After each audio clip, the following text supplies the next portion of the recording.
नमस्कार। आज मैं फिर आपके सामने अपराध की एक और घटना लेकर आया हूं।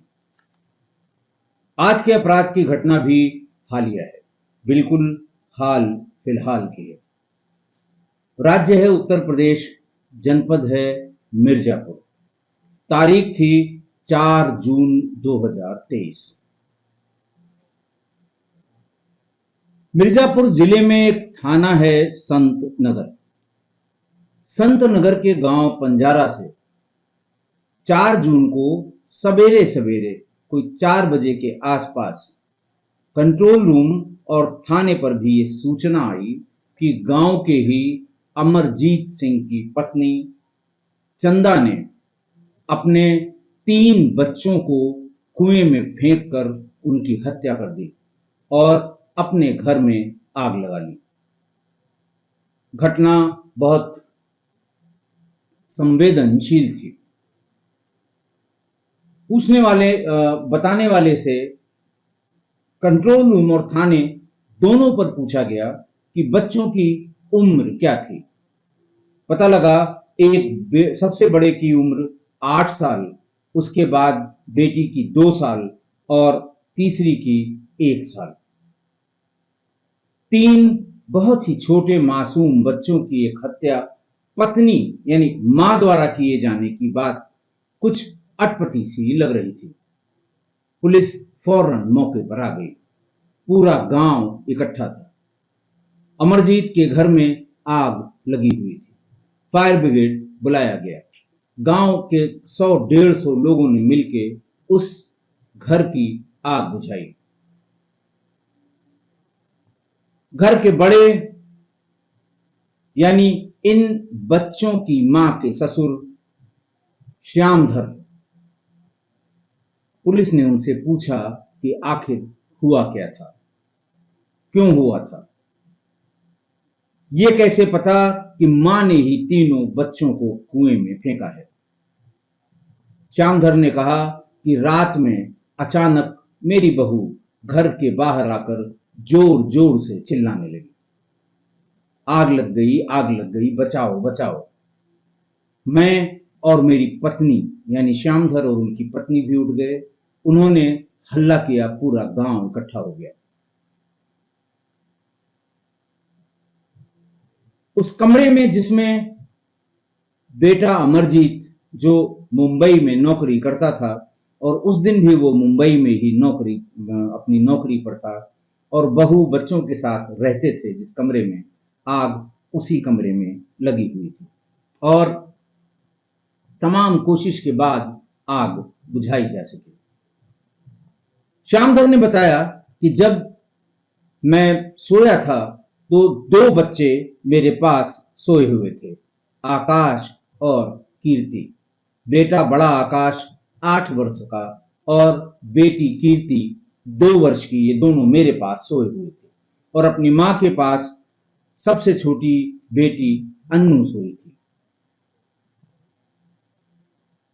जब आग लगी, हम बाहर निकले, आग लगी, गांव इकट्ठा हुआ, कुएं से पानी लाके आग बुझाने का प्रयास किया जाने लगा और बालू आसपास जहां उपलब्ध होता है बाल्टियों में भर के बालू फेंका जाने लगा। उस समय मैंने अपनी बहू से पूछा, चंदा से, कि बच्चे मेरे पास सो रहे थे, वो कहाँ हैं। मुझे ऐसा लगा कि शायद बच्चे रात में अपनी मां के पास चले गए होंगे और इसी कमरे में जिसमें आग लगी है इसमें फंसे होंगे। जोर जोर से चिल्लाता रहा कि बच्चों को किसी तरह से निकालो, बच्चे इसके भीतर हैं। पूरा गांव इसी प्रयास में था कि अगर दोनों बच्चे भीतर हैं तो उनको जिंदा कैसे निकाला जाए। लेकिन थोड़ी देर में बहू यानी चंदा ने जोर जोर से कहा, भीतर बच्चे नहीं हैं। मैंने तीनों बच्चों को कुएं में फेंक दिया है। पूरा गांव और बच्चों के बाबा श्यामधर ये बात सुनकर सन्न रह गए। श्यामधर ने अपनी बातचीत में जब ये बताया तो पुलिस ने पूछा कि बहू चंदा है कहां। उन्होंने कहा, साहब वो घर के भीतर है, गांव की औरतों ने उसे घेर रखा है, उसे तमाम भला बुरा कह रही हैं। महिला कांस्टेबल्स की मदद से चंदा को तुरंत थाने पहुंचाया गया। फिर यह पूछा गया कि जब सब लोग आ गए और तीनों बच्चे उसमें कुएं में फेंके जाने की बात उसकी बहू ने की, तो कन्फर्म कैसे किया गया? तो ये बताया श्यामधर ने कि गांव के सारे लोगों ने अपने मोबाइल की टॉर्च से जब देखा तो उसमें एक बच्चा उतराता हुआ दिखाई दे रहा था। वो 1 साल की जो बच्ची थी अन्नू, वो उतरा रही थी। पूरा गांव मिलके वो बाल्टियों से और तमाम रस्सियों में वो कांटे लगाए जाते हैं, उससे तीनों के शव, 2 शव बाहर निकले थे। पुलिस के आने तक तीसरा शव, आकाश का शव, नहीं मिला था। खैर, पुलिस के साथ भी गांव वालों ने प्रयास किया और भोर होते होते आकाश का भी शव मिल गया। तब पुलिस मां को लेकर यानी चंदा को लेकर थाने पहुंच गई। बहुत ही हृदय विदारक था, बहुत ही कष्टकारी। पूरा गांव बड़ा गमगीन था।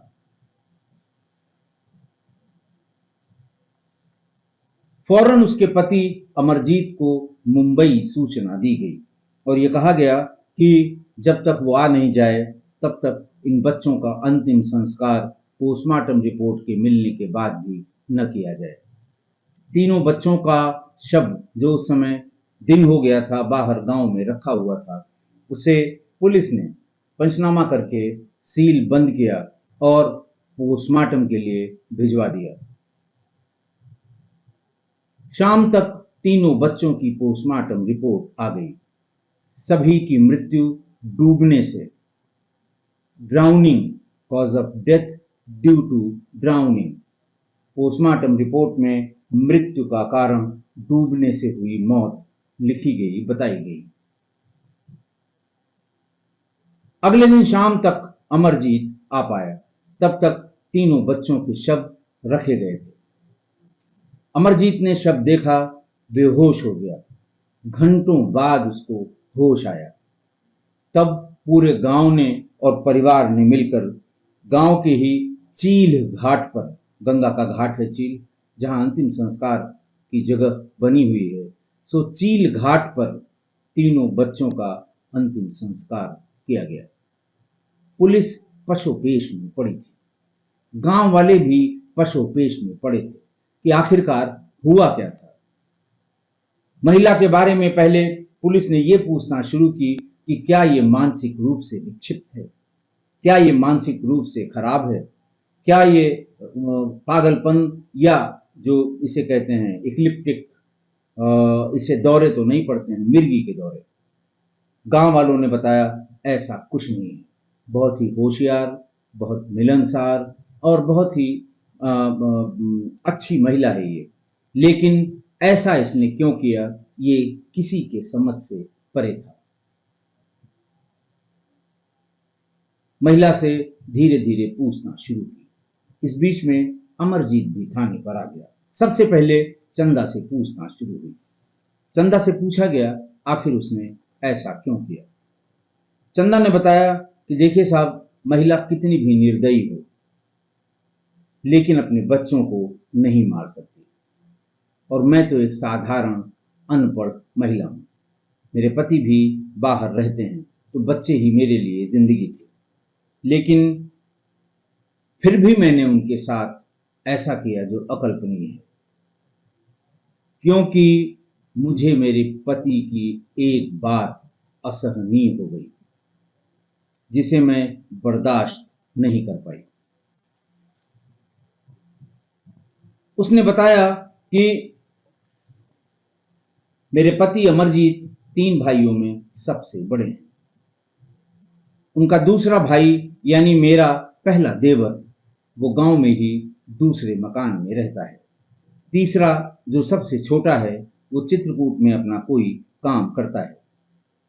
मैं शनिवार को घर का सारा काम काज करके, शनिवार यानी 3 जून 2023 को अपना सारा काम धाम खत्म करके अपने देवर के घर चली गई।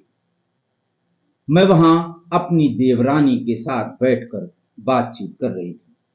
देवरानी की बेटी जो करीब 7 साल की है, वो मेरा फ़ोन उसने ले लिया और फ़ोन से वो खेल रही थी। इसी बीच मेरे पति का फ़ोन आ गया और जिसको मेरी देवरानी की बेटी ने उठा लिया।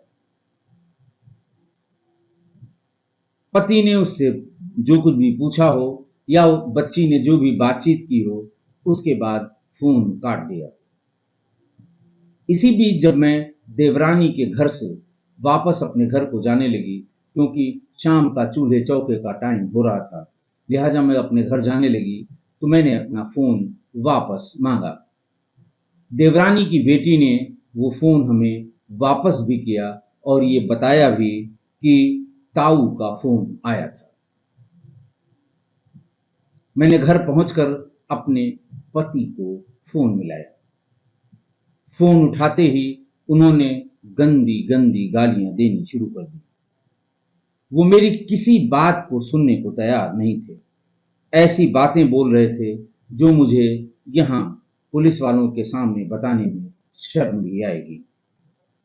वो मुझे बदचलन कहने लगे, मेरे चरित्र पर सवाल उठाने लगे, मुझसे कहने लगे कि तू वहां गई क्यों थी, वहां तेरा क्या काम था। कहने लगे तो मुझे तो हमेशा ही शक था कि तू चरित्रहीन है, पर आज ये पक्का हो गया, कन्फर्म हो गया। आगे मेरे पति ने कहा कि मैं यहाँ परिवार के लिए कमाने में बिजी रहता हूँ और तुम लोग, और इसलिए कि तुम लोग अच्छे से रहो, बच्चों को उनकी जरूरत की हर चीज मिले, बच्चे हमारे पढ़ लिख कर आगे बढ़ें, हम हमारे जैसे न बने कि हमें कमाने के लिए दर दर भटकना पड़ा था और तुम वहां रहकर आशिकी कर रही हो। शादी से पहले से ही मैं बाहर रहकर नौकरी कर रहा हूं। और जो बात अंत में उन्होंने कही कि ये क्या पता ये बच्चे किसी और के हों और मैं उनको पाल रहा हूं। बस ये बात सुनते ही जैसे मेरे ऊपर वज्रपात हो गया। उसने बताया कि मेरी शादी के 10 साल हो चुके हैं। इतनी बार हम लोगों में लड़ाई हुई, कहा सुनी हुई, लेकिन ये बात मेरे पति ने कभी नहीं कही थी। और जो उन्होंने ये कहा कि ये मेरे बच्चे ही नहीं हैं, हो सकता है ये मेरे बच्चे न हों, पर पाल पोस मैं रहा हूं, ये सुनते ही मेरा दिल बैठ गया। पहले भी वो मेरे आने जाने पर पाबंदी लगाते रहते थे, लेकिन इतना बुरा उन्होंने कभी नहीं बोला था। पूरा दिन उनकी यही बात मेरे दिमाग में चलती रही। भारी मन से मैंने घर का काम तो किया, लेकिन मन बहुत खराब था। मैंने दिन में खाना भी नहीं खाया। शाम को एक बार पति को फोन किया, उन्होंने फोन नहीं उठाया। फिर मैं रात का खाना बनाने में लग गई। जब भी बच्चे सामने पड़ते मुझे गुस्सा आता था कि इनका बाप ही ये कह रहा है कि ये उनके बच्चे नहीं। किसी तरह से रात का खाना बनाया। रात में 2 बच्चे दादा दादी के पास सोने चले गए। एक बच्ची जो सबसे छोटी थी, कभी कभी रात में दूध के लिए तंग करती थी, लिहाजा वो मेरे पास ही सो रही थी। दिमाग में बस एक ही बात चल रही थी कि ये मेरे बच्चे नहीं हैं, मेरा पति मुझे चरित्रहीन कह रहा है। उसने बताया कि ये दिमाग पे इतना जोर पड़ा, मैं ये सोचते सोचते जैसे पागल हो गई। मेरे सिर में जैसे आग सी लग गई। मैं अपनी सास ससुर के पास सो रहे दोनों बच्चों को उठा लाई। उसके बाद पहले सबसे बड़े बेटे आकाश को कुएं के पास ले गई और कुएं में धक्का देकर भीतर फेंक दिया। फिर अपनी बेटी कीर्ति जो 2 वर्ष की थी, उसको और अन्नू को गोद में उठाकर ले आई और उन दोनों को गोद से ही सीधे कुएं में फेंक दिया। कुछ देर में वहीं बच्चों को खड़े होकर कुएं में झांक झांक कर देखती रही। जब पानी की हरकत बंद हो गई मैं भागकर अपने कमरे में चली गई। कमरे को अंदर से बंद कर लिया और मेरी ये समझ में आया कि मैंने जो किया बच्चों के साथ वो बहुत बुरा किया। इसी घबराहट में मैंने कमरे में बिस्तर के ऊपर कागज रखकर माचिस से उसमें आग लगा दी। पहले बिस्तर जला, फिर उसके बाद आसपास के बाकी जो सामान रखे हुए थे उसमें आग पकड़ने लगी। जब आग बहुत तेज हो गई और मेरे शरीर में उसकी आंच आने लगी, मैं एकदम डर गई। किसी तरह खिसकते खिसकते दरवाजे के पास तक गई। दरवाजा खुला और बाहर निकलकर जोर जोर से चिल्लाने लगी। मेरे चिल्लाने की आवाज सुनकर मेरे सास ससुर भाग कर आए। कमरे की उस आग को देखकर उन्होंने गांव में जाकर शोर मचाना शुरू किया। पूरा गांव उठकर चला आया और आग को बुझाने में सब लोग जुटे रहे, लेकिन इस बीच मैं कुएं के पास चली गई और खड़े होकर एक टक कुएं को देखती रही। फिर श्यामधर ने वही बताया जो उसने पुलिस को बताया था कि कमरे में लगी हुई आग को देख के मैं डर गया। मैंने अपनी बहू से पूछा कि जो बच्चे मेरे पास सो रहे थे वो कहाँ हैं? कहीं वो लोग कमरे में तो नहीं हैं? लेकिन मेरी बहू ने कोई जवाब नहीं दिया। मैंने कहा, बच्चे अंदर फंसे हुए हैं क्या? पहले उनको किसी तरह से निकलवाओ, कहाँ पर सो रहे थे। फिर चिल्ला चिल्ला कर गांव वाले भी बच्चों की बात सुनकर कि बच्चे भीतर हैं, बहुत परेशान हो गए और पूरा गांव जुटकर किसी तरह से जल्दी जल्दी आग को बुझाकर बच्चों को वहां से निकालने की जुहद में लग गया। तभी बहू ने जोर से चिल्लाकर कहा कि अंदर कोई नहीं है, बच्चों को मैंने कुएं में फेंक दिया है, ये आग भी कमरे में मैंने लगाई है। बहू की बात सुनकर सारे लोग सन्न रह गए। किसी को यकीन नहीं हो रहा था कि ये ऐसा भी कर सकती है। बहरहाल मैं दौड़कर वहां गया, गांव के लोग गए, सब लोगों ने अपनी अपनी मोबाइल फोन के टॉर्च या जिसके घर में टॉर्च थी वो घरों से टॉर्च लेकर आए और ये देखा कि मेरी सबसे छोटी वाली पोती कुएं में सतह पर उतरा रही। ये देखकर मैं सिर पकड़कर बैठ गया। मेरी कुछ समझ में नहीं आया। करीब आधे पौन घंटे बाद जब तक पुलिस आती, दूसरी बच्ची भी सतह पर दिखाई पड़ने लगी, लेकिन मेरे पोते का पता नहीं लगा। किसी तरह से गांव वालों ने इकट्ठा होकर और बाल्टियों और वो कटिया होती उसके सहारे दो बच्चों के शवों को बाहर निकाला। बच्चों का शव देखते ही पूरे गांव की महिलाएं चंदा को गालियां देने लगी, भला बुरा कहने लगी। वो भागकर घर के भीतर मेरे कमरे में जाकर छिप गई। बहुत देर तक पूरा गांव पोते को ढूंढते रहे। पुलिस आ गई, पुलिस ने भी पोते को ढूंढना शुरू किया। बहरहाल सुबह होते होते कोई 8 बजे के आसपास पोते का शव भी कुएं से मिल गया। ऐसा देखकर मैं सीना पीट पीट कर रोने लगा। पुलिस ने सील बंद करके बॉडी को पोस्टमार्टम के लिए भेज दिया। अमरजीत के आने का इंतजार होता रहा। इसी बीच अमरजीत शाम को आ गया। उसने बताया कि मेरी चंदा से इतनी भी लड़ाई नहीं हुई थी कि वो ये ऐसा कदम उठा ले। एक पल में उसने पूरी जिंदगी उजाड़ दी। अब घर में अच्छा नहीं लग रहा है। मेरा पूरा परिवार ही खत्म हो गया। मैं कैसे जिंदा रहूं? अब मुझे भी नहीं पता मैं कैसे जिंदा रहूंगा। पत्नी को चरित्रहीन कहने के सवाल पर अमरजीत कुछ नहीं बोला। उसने बस इतना कह दिया कि ये बात इतनी बड़ी नहीं थी। उसके बाद उसने आगे बताया कि मैं अपनी पत्नी से मिला थाने पर और वहां भी मेरी उससे बात हुई। तमाम बहस के बाद वो हाथ पकड़कर रोने लगी और कहने लगी, मुझे यहां से छुड़ा कर ले चलो। लेकिन उसकी ये बात सुनकर मुझे दुख तो बहुत हुआ, लेकिन उसको मैं कभी भी अपने साथ नहीं रखूंगा, न ही जेल से छुड़ाने का कोई प्रयास करूंगा। अमरजीत ने बताया कि हमारी शादी 18 मई 2013 को हुई थी। बड़ा बेटा आकाश गांव के ही प्राइमरी विद्यालय में कक्षा 3 में पढ़ता था। कीर्ति और अन्नू अभी बहुत छोटी थी। गांव में 3 बच्चों की मौत से सन्नाटा पसरा था। मैंने आपको बहुत बार बताया होगा कि बच्चों की किसी हादसे में मृत्यु या बच्चों के साथ हुई घटना को लोग, सामान्य लोग, आसपास के लोग, टोला पड़ोस के लोग, गांव मोहल्ले के लोग अपने बच्चों से जोड़कर देखते हैं।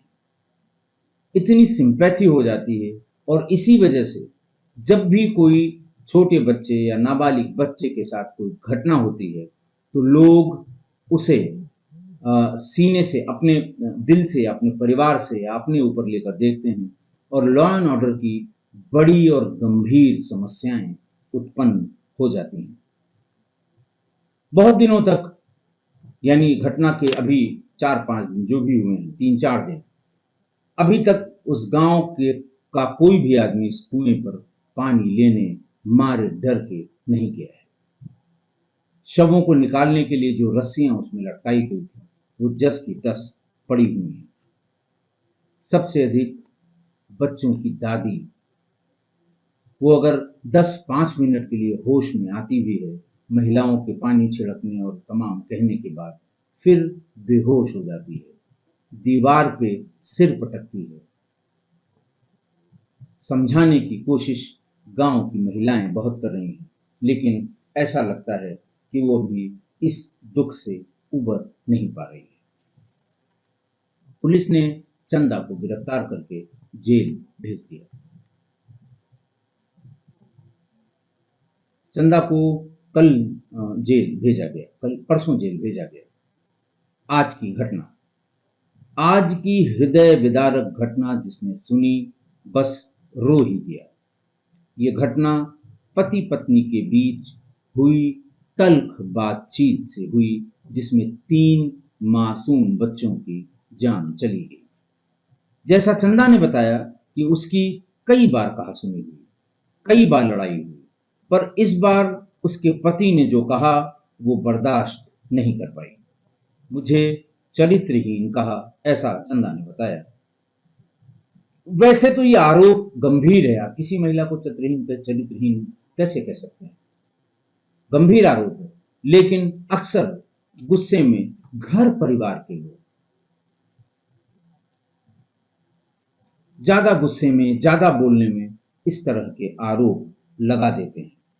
पर अगर किसी पतिव्रता स्त्री पर यह आक्षेप लगाए कि बच्चे मेरे नहीं हैं, पता नहीं किसके हैं, तो ये कोई भी महिला इस आरोप को बर्दाश्त नहीं कर पाएगी, क्योंकि हर एक बर्दाश्त करने की सीमा होती है, हर एक की, महिला हो या पुरुष हो। चंदा का कहना था कि अगर मेरा पति ही कह रहा है कि उसके बच्चे नहीं हैं तो इनको कुएं में फेंक देती हूं। अगर उसको ऐसा लगता है या वो कंफर्म है कि बच्चे उसके नहीं हैं तो उसके आंसू नहीं निकलेंगे, जिसके होंगे उसके आंसू निकलेंगे और फिर पूरा गांव भी इसे जानेगा। इस जैसे ये कहते हैं कि इस बात को लेकर, इस आक्षेप को लेकर, इस आरोप को लेकर उसने ऐसा किया कि उसके पति को ये महसूस हो कि नहीं, ये उसके ही बच्चे थे। जब पति ने थाने पर उससे पूछा, क्योंकि वो पहले से ही थाने पर जा चुकी थी, पति जब आया तो सीधे भागकर थाने पर गया ये जानने के लिए, अंतिम संस्कार करने के बाद, कि आखिर उसकी पत्नी ने ऐसा क्यों किया। तो उसने कहा कि बच्चे किसी और के हैं। अच्छा, जब वो गया तो रो रहा था। उसने चंदा से दूर से ही पूछा कि तुमने ऐसा क्यों किया। तो पहला सवाल चंदा ने उससे ये कहा कि बच्चे किसी और के हैं तो तुम क्यों रो रहे हो। अमरजीत ये सुनकर और रोया और बहुत रोया। फिर कहा कि ये बात मैंने गुस्से में कही थी। जब पूरा गांव ये बात कहता है कि बड़ा बेटा आकाश मुझ पर गया है, यानी उसका रंग रूप मेरे जैसा है, तो मैं ये बात तो तुमने ये बात कैसे मान ली कि ये मेरा बेटा नहीं है? मेरे सिर्फ कहने से बात मान ली? मैं जो कह रहा हूं वो सच है, ये तुमने कैसे जान लिया, जबकि तुमको भी गांव की महिलाएं और पुरुष ये कहती हैं कि आकाश एकदम अमर जीत पर गया है। और सिर्फ कहने भर से कि मैंने कह दिया कि हमारे बच्चे नहीं हैं, तुमने इतना बड़ा कदम उठा लिया। उसके बाद चंदा और रोई, और बहुत रोई कि मेरे चरित्र पर संदेह मेरे बच्चों के मरने से ज्यादा दुखदाई है। और अब तुम्हें जब कोई संदेह नहीं है कि ये तुम्हारे बच्चे हैं या नहीं हैं, तुम ही कह रहे हो कि मेरी शक्ल सूरत पर मेरा बेटा गया है, तो अब मुझे यहां से छुड़ाकर ले चलो। थाने पर पति पत्नी की हो रही ये बातचीत थाने के सभी महिला पुरुष पुलिस अधिकारी सुन रहे थे। पिन ड्रॉप साइलेंस था थाने के भीतर, लेकिन हर किसी पुलिस कर्मी के आंखों से आंसू चलने के पति पत्नी की ये बात सुनकर, जिसमें 3 बच्चे मौत की नींद में मां ने सुला दिए।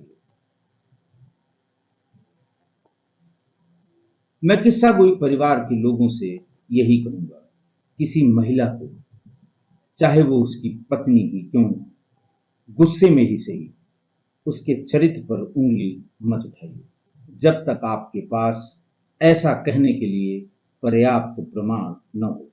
वरना महिला, खासकर आपकी पत्नी, आपकी सारी बकवास बर्दाश्त कर लेगी। सारी बकवास जो भी आप करते हैं वो बर्दाश्त कर लेगी, पर ऐसा चरित्र हनन बर्दाश्त नहीं कर पाएगी और परिणाम आपके सामने होगा। आशा है आप मेरी इस बात से सहमत होंगे। आज के लिए इतना ही। बहुत बहुत धन्यवाद।